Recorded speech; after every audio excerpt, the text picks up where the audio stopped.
Welcome back, Chappelle. Welcome back to it. Welcome back to your flipped classroom and the amount of rage that I have right now. So, I literally just recorded a beautiful, amazing, albeit 24-minute flip. But the thing about it, though, is literally something happened and it glitched out and wouldn't play anymore. There was audio but no visual, and I don't know about y'all, but nobody wants to watch that. All right, so now the thing about it, though, is literally it was just me frozen with a face like this. And just audio going on the same slide for forever. But it's okay. We can pivot. We got this figured out. I'm going to use an old flip, and I'm going to kind of jump myself in every now and again and just to clip it in, right? But I did want to talk a little bit about the tennis court oath, where we left off in all of our classes, right? So we left off in class talking about the tennis court oath. And by the way, quick shout out, E-period. Y'all did a great job today on the first period on Tuesday, right? I hate Tuesdays, so y'all did a really great job. I'm very impressed. We had Riley Landash figuring out how to fix the Estates General. We had Kai Jones over there in the corner being like, why don't they just combine together? And then they did, Kai, and they created the National Assembly. So I love how you're 2 steps ahead of the game. Keep it up. All right. So now look, big thing about it, though, also when we're talking about this, you need to understand that the tennis court oath is going to be a really big deal in the progression of the French Revolution. You can make the argument, if you wanted to, that the tennis court oath is where the French Revolution began, right? You could say that this is the opening moment to the beginning of the French Revolution, the second that it starts, right? Now, again, I said you could make the argument, right? This could be maybe a short answer question or something like that, right? So now, you can make the argument that it began here at the tennis court oath, right? Because remember, they were meeting together, right? They were coming together. They were discussing the Constitution that they wanted to write, right? So we need to have underneath this right here, the National Assembly is going to be in a big meeting hall, and they're going to begin to discuss a Constitution that they want to write, right? What's going to end up happening, though, is this is going to freak out Louis, right? He's going to get real scared and real nervous, and he's going to do what every single one of us as a sibling in our life has done. He's going to lock the National Assembly out of their meeting hall, right? He's like, you can't be mad at me, and you can't be bad at this, and you can't be upset if I locked you out because you're writing a constitution that I don't want. So what ends up going down, though, is he locks them outside. Well, this makes the National Assembly very upset, right? It makes them very, very upset, and they walk out into the rain. Y'all, it's pouring rain on this day, June 20th, 1789. Just it's windy, and it's coming in from all the sides and stuff like that, and everybody's freaking out and doing all this other stuff. And what ends up going down, though, is that literally they're refusing to break apart, right? The National Assembly is like, no, this is just going to make us more angry, right? And they walk around the Palace of Versailles trying to find a place to go, right? Trying to find a place to go where they can all get together and have this meeting that they want to have so bad, right? Well, the thing that ends up going down, though, is they find somewhere, and the only place that they can find that's open and can hold all of them is an indoor tennis court, right? And it is there on that tennis court that they get together and they swear an oath to one another. They swear an oath to one another that the National Assembly will never break apart until their demands are met. Until the ideas of the National Assembly in a true constitutional monarchy with a legislative body, okay, like the Parliament of England or the Congress of America, France wants one too, right? And the National Assembly wants it to be them, right? They're like, we will be the new legislative body that will lead France into the direction of light, right? So the idea, though, is they swear an oath to one another, and it was captured so perfectly in Jacques-Louis David's drawing, okay? Now, look, you can equate this moment in history, right? You could easily equate this moment or relate it to the signing of the Declaration of Independence, right? The signing of the Declaration of Independence is the second that we decided that we were not going to be a part of Britain anymore in the American Revolution, right? But look how boring this is. So it's just like, oh, look at these papers and John Hancock and they're like, what the heck is up with this face, man? You look very sad. So now, no one's showing any emotion. Everyone's very pensive and yes, we thought about this. This guy's looking low worried and stuff like that. And this guy's like, look at my hat, right? So when you look at this whole thing, though, it doesn't really evoke a lot of quality emotion. Whereas if you look at Jacques-Louis David's drawing of the tennis court oath where they swore they would never break apart, this bad boy looks like a rave, right? Juxtapose this feeling as you hear the techno music rising in the background, right? And getting after it. And literally it's just going and it's just getting after the whole thing. This is the feeling, the emotion, the intensity that the French Revolution will drive itself upon, right? You got people in this freaking out. You got this guy bleeding the entire oath. You got this dude ready to party, he's throwing his hat off. You got these guys flipping out. This dude's rubbing his chest. He's praying. This guy looks like he's about to faint. There's two dudes over here that look like they might kiss at any moment, right? Is he dipping him? Is this a big dance move? And he's holding that guy's shoulder too. And then you got President Bailey over here freaking freaking out about what's about to happen. But these three guys right here in the middle are the most important piece of the entire drawing by Jacques-Louis David, right? Jacques-Louis David is the artist that actually drew this. He also did this famous one behind me right here, the one that's behind my desk of the guy in the bathtub. Like, so he's actually one of my favorite artists of all time, right? But when he drew this specifically on the tennis court oath day, he included these three members, right? A member of the clergy, a member of the nobles, and a member of the third estate, showing them shaking hands, swearing an oath to each other, and coming together in an embrace, right? Forming the National Assembly and leading France in the direction of revolution and better representation, right? So, like, now, I would argue, personally, that that is where the revolution began. But some people argue that this is where the revolution began, actually at the storming of the Bastille, right? Now, this is a big moment because it's actually like kind of the big first act of violence that actually goes down in France, right? So you have to understand is after the tennis court oath, they all like spill out of the tennis court and they're all wet from the rain and stuff like that. And they go on to this thing called the Court du Mob, which is this really, really, really big marble court, right? That you actually like Louis would welcome his visitors in and stuff like that. Really, really big fancy marble floor. And they go out there and they're cheering and they're shouting and the king comes out and the queen comes out and they actually kind of celebrate with them, right? They're like, you know what? These guys might be onto something, right? Maybe we will do this. Maybe we will have a legislative body. Maybe I'll recognize the National Assembly as being legitimate, right? And so, like, Louis gives them a speech, and Marie Antoinette shows up on the balcony with her hair down, right? Which is a really big symbol of, like, being a part of the French society, because rich women were very well known for having their hair up in, like, really, really big, fantastic designs. And, like, Marie Antoinette just had it down, trying to show solidarity with the Third Estate and the people of the National Assembly, right? So, ironically enough, after the tennis court oath, Louis is showing signs of giving into this, right? He's showing signs of giving into the whole thing. But behind closed doors, they're freaking out, all right? So behind closed doors, Louis is being bombarded by his brothers, by other leaders of state being like, you know whose fault this is? You know whose fault this whole thing went down? It's that guy Jacques, right? Well, there's this dude named Jacques Necker, right? Necker, Jacques Necker, that actually was a Swiss finance minister that was leading the Estates General, trying to fix all the deficit spending problems and the bad harvest problems that are hitting the financial issues of France so hard in the wallet, right? Leading to the need to call the Estates General. It was Jacques' idea to call it, right? And so the thing about it, though, is he's suggesting really intense ideas on how to fix things. He's allowing the National Assembly to exist. And the brothers of Louis, like Louis XVI, and his wife even as well, are like, maybe we should fire Jacques because he's letting things get out of hand. And what ended up happening is Louis dismisses Jacques Necker. He like fires him and stuff like that on the advice of other people. And what ends up happening, though, is rumors begin to swirl around Paris because of that. Remember, ideas travel faster than disease, right? Rumors began to swarm Paris that troops are going to be brought in to arrest the National Assembly after Jacques Necker is fired, right? That troops are coming in also to suppress the riots that have been going down in Paris. So something that you don't realize also, because we've been talking about the revolution preparing itself and bowling over in Versailles, is that back in Paris and in other cities like it, right, the revolution's borderline already started. There have been riots, y'all. People have been, like, beat up in the streets and stuff like that. There have been bake shops that have been raided for, like, food. There's a factory that the people heard a rumor that they was going to fire a bunch of guys, so they, like, burned the factory down. And so, like, there's a lot of crazy stuff going on in Paris. The people are already angry and really, really, like, hyped up and really, really tense. It's like y'all going in a rally. You know what I mean? Like, so rumors are swarming Paris, though, that now that Jacques has been fired and the people loved Jacques, right, that he's been fired and that the National Assembly might get arrested after the tennis court oath, the people are freaking out, right? And then all of a sudden they start seeing the military move around, right? The military's moving around and being brought in, looking like they might be being brought in to like shoot people and like suppress a riot or something like that. So what is the revolutionary French citizen, the urban worker, the regular guy that's not at the Estates General, what does he do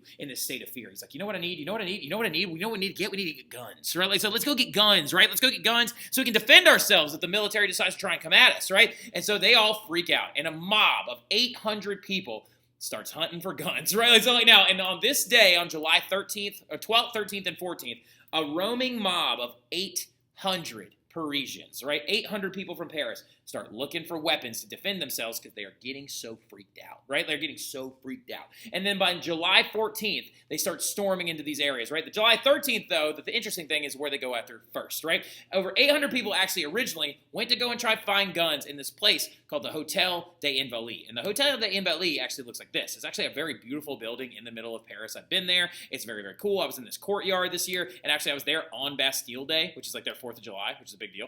So like now, and I went on to this like entire like courtyard, and they had like helicopters landing and military personnel and like fighter pilots and stuff like that all out there for the French Foreign like Legion and also for the French military. This is actually a museum now of French military history, which is really cool. But at the time, in 1789, it was actually a retirement home for like aged French military officers, right? But the thing about it is the people knew that as being an arm of the military that there were probably guns there. So they actually raided this complex, and underneath it, they found items they wanted to take. They looted the entire thing, and they also found hundreds and hundreds of rifles, as you can see them coming out with these rifles and guns and stuff like that. But the problem was, though, y'all, you got an issue. Those rifles had no bullets, and they had no gunpowder. So they had to figure out where that was going to come from, right? They were like, where do we get the bullets and the gunpowder? And then it all clicked into their mind. They were like, wait a minute. If I were the military, where would I put the gunpowder? I would put it inside of a thing that's meant to keep people locked away, right? So they went after this place, right? The Bastille, right? Look at the Bastille, right? This 8-turreted, massive Middle Ages fortress, right? So the Bastille was this really big concrete fortress, right? That originally in the Middle Ages was built to actually keep people out, right? It was actually built as a protectionary device for if people, like foreign armies were raiding Paris, right? And it was a big fortress, right? Well, the thing about it is if it's built to keep people out, then it can easily be built to keep people in. So they had actually converted it by the 1700s into a prison, and some very famous prisoners have been locked up here. Voltaire, the Enlightenment thinker, was locked up there once for actually talking crap about Noble, and another very famous guy named the Marquis de Sade was actually locked up there as well. If you want to know why the Marquis de Sade is famous, just ask me in class, and I'll tell you why the Marquis de Sade is famous, and why he's like an infamous prisoner that got locked up in there. Fun fact, the Marquis de Sade apparently used to go up on top of the turret up here and be like, they're torturing me, come help me, this is awful, please, storm this place, there's bullets in here. And so then the guards were like, dude, can you stop? Now going into it though, what ends up happening is the people of Paris, that big mob of people, that 800 strong mob of people, realizes that that's where the bullets and the gunpowder is, right? That's where the gunpowder is. It's inside the Bastille. So they decide to go and storm that bad boy, right? They want to go storm inside of it and take anything they can get their hands on. So the mob of Paris stormed into the Bastille on July 14th, 1789.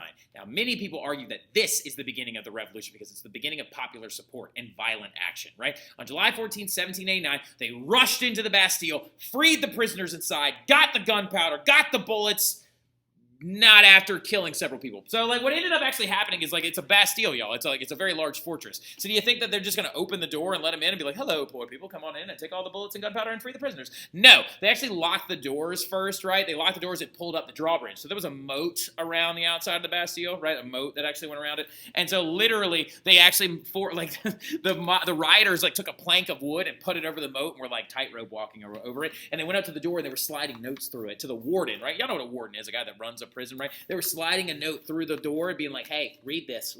Passing a note in class, they were just like, hey, read that. And so the warden was reading it, and it was like, open the door and give us all the stuff. And the warden wrote back, and he's like, no. So yeah, and he refused to do it. So they jumped up on top of the drawbridge and used saws to saw through the chains and stuff like that. The drawbridge comes flying down, actually crushes one of the rioters that is there, right? Underneath the entire drawbridge. And they rip the warden out and rip his assistant out. Y'all, and then they kill them, and then they put their heads on sticks, right? And they begin to parade through Paris with them. They take all the gunpowder, they take all the bullets, they free all of the prisoners as well, and the Marquis de Lafayette, in that moment, takes control of this new thing called the National Guard, right? This new militia that is being formed at the storming of the Bastille with heads on sticks out front. One of them actually had straw shoved into the mouth of it and stuff like that because he was a guy that was in charge of taxing bread. So they literally oh, you think you're so hungry now? They literally, though, actually killed these people, put their heads on sticks, and have now formed a revolutionary military. And every single year, they actually celebrate this thing in Paris. You can actually see the video that I am actually popping up. They shoot fireworks off the edges of the Eiffel Tower and stuff like that, and I was there this past summer, which was really, really cool. But they do it to celebrate this moment right here, right? Where they actually stormed into the Bastille, destroyed the entire structure, demilitarized it, took everything away, liberated the prisoners inside, and they did it while actually participating in violent action. The Bastille is no longer there. It's actually a really big pillar that's there now. And they then deconstructed it, and it's now just an open park area. But they celebrate this day every single year on July 14th, 1789, with a fabulous fireworks display and a military parade down the Champs-Elysees. So, now, it's one of my favorite things to do if you ever get a chance to go to the actual, if you ever get a chance to go to Paris during this time, you should definitely go and do it. But really, really quickly, let's jump over, though, because we got a couple of other things to talk about, because now the revolution has begun, right? Now, before we can talk about the revolution itself, we have to talk about the 4 phases of the revolution. So let's jump over to my whiteboard real quick and let's talk about a couple things.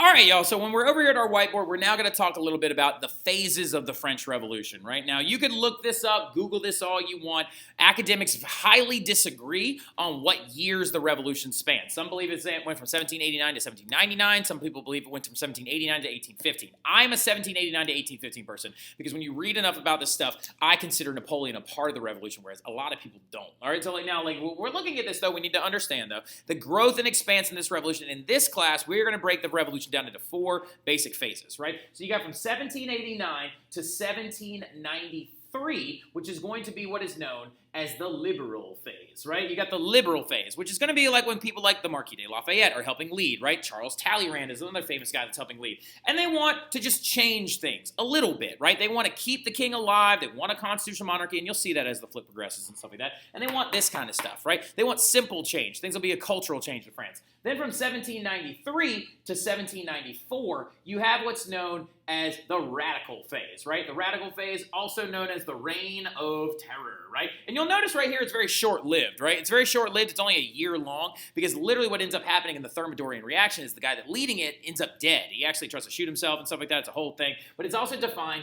by violence, right? The Reign of Terror, right? Because they're literally trying to use fear and they're like executing people all over France. Like 30,000 people die. It's crazy, right? That's why it's so short-lived. Then you go from 1794 to 1799, and that is the Directory phase, which we will barely talk about in this class because it is so boring. All right, so yeah, no, it's so boring. I don't want to talk about the Abbé Sieyès and Charles Talleyrand being in charge for that long. It's boring. So now instead, though, we will focus, though, on the 1799 to 1815 phase, which is known as the Napoleonic phase, right? The Napoleonic phase is when Napoleon Bonaparte is going to come into power and he's going to lead France into its first empire period, right? So the big thing about it is make sure you get those phases down because we're going to track our way through the revolution using these phases, right? But we got to start off with that liberal phase, okay? So what's going to happen now, though, is I'm going to go clip in this other flip right quick and I'm going to let that kind of wrap up everything and talk to y'all about this stuff tomorrow when I see you. But I'll see y'all then. Ugh. There's 3 big things that you need to know about the image of the revolution and stuff like that, where it's going, how you know what's going to be happening and stuff like that. Now, the 2 first big things that we got to talk about, you need to jot these things down in whatever form you feel like, right? The first thing that we're going to actually do is we're going to jot down the 3 guiding words of the revolution, right? The Revolutionary Party and the revolutionary people, the National Assembly that hates Louis's guts right now and has now officially started the revolution, and aka like their version of the Revolutionary War, but it'll be almost like a civil war because it's going to happen inside of their own country. It'll be like pro-revolutionary people with Marquis de Lafayette and mostly third estate members versus these anti-revolutionary people in the sense of the nobility and the royals and things like that. Well, they had 3 guiding words that they always were like, these are the things that we believe in. And it was liberté, égalité, fraternité. And what that means in French, also ask Mr. Mathern to say this. He thinks it's hilarious to say it with like a trumped up French accent. The thing about it though in general is it's liberty, equality, and fraternity, aka brotherhood, right? Brotherhood amongst people that actually believe in this revolution. They would have that on banners and on signs, and they would parade it through the streets. Liberty, equality, fraternity. And they also wore certain things to demonstrate that they were pro-revolution, right? One of them is this thing. It's called a tricolor cockade, right? And it's actually 3 different specific colors. Red representing liberty, red represented liberty, and the red and the blue also represented the old colors of Paris, and the white right here in the middle represented the king and the nobility, and of course like the keeping of the royals, but it was a revolutionary symbol. It's a pin. It looked like about like that big, and you would wear it on your hat usually, or you would wear it on your chest somewhere, right? And also the other one that you would oftentimes see people wear during the revolution is a red liberty cap, right? They would actually wear a red cap that was designed to be actually a specific color, one being that of red, and also what's really, really cool is you can actually see this red liberty cap in the United States of America. If you look at the Senate seal of the U.S., this image of a red kind of like Smurf-looking hat kind of a thing has actually always been very, very big as representing liberty. As you can see one right there on the United States Senate seal, right? So this image of that red cap has been around for a really long time. It actually is descendant of ancient Rome. Ancient Roman slaves, when they were freed, were given one of these caps to wear to demonstrate that they were no longer a slave anymore, right? And so the French Revolution is like, we will take ownership of this image and we will no longer be slaves to our former oppressive government government under the rulership of the Bourbons, and we demand liberty, equality, fraternity, right? Knowing those images is really, really big to your understanding of this revolution, right? So once this has began, though, once the storming of the Bastille has happened and everything starts going down, a new document is written as well, where the Revolutionary Party, the National Assembly, outlines what they believe all men in France and women, men in France deserve. And it's called the Declaration of the Rights of Man, which is a very intense document name because it's the Declaration of the Rights of Man. And citizenry, unfortunately, right? When actually you look at the document name itself, it goes the Declaration of the Rights of Man.